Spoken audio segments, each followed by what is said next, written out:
Steve Mariucci joining me here on the Rich Eisen Show. On game day morning, we had a conversation. Do you believe in Atlanta as an Super Bowl contender, not just NFC contender, Super Bowl contender? You said no. Irvin said no. I'm going to now ask that question of you about the Oakland Raiders. Are they a Super Bowl contender, Steve? Gosh, I'm telling you, when up here in the Bay, everybody's kind of jumping off the San Francisco 49er bandwagon, right? The 49er faithful are just looking at each other right now, and the excitement is over in the East Bay with the Oakland Raiders, and that was a statement game last night.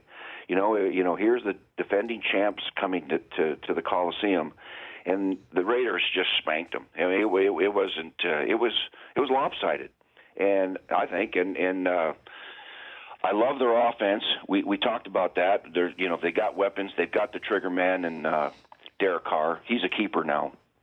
The kid's someday going to be contest for MVP of the league. I mean, he's a heck of a player, Rich, and a great kid. They just love this guy.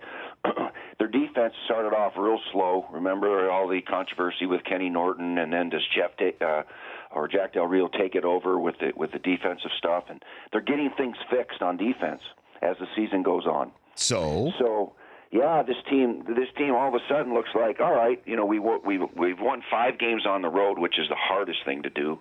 Now we're winning, we're beating the big boys, and right now they feel they can win every game. So is that a yes? Yeah, that's a yes. They're a contender. They still can be vulnerable on defense against a good passer.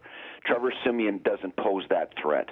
When you got a Tom Brady or somebody else, a Ben Roethlisberger, or somebody that's pretty good at throwing the football and in the passing game, they could be vulnerable. The Rich Eisen Show, weekdays at noon Eastern on Audience.